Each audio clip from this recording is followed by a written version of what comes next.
Welcome to Man Does Tech, where I solve the problems you didn't even know you had. You start by opening a high-resolution scan or photo and immediately duplicate the background. This preserves the original.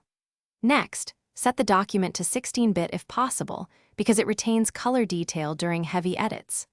Once done, add a camera raw or curves adjustment as a smart object.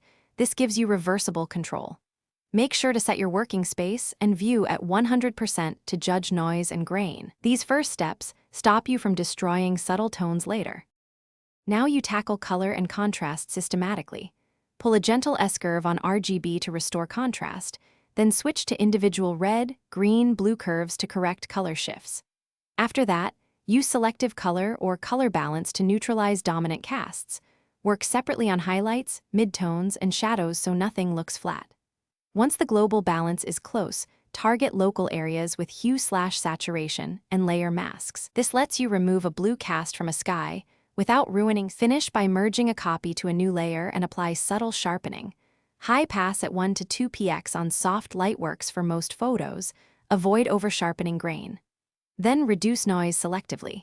Use camera raw denoise or the reduce noise filter on problem areas only and preserve detail with masks.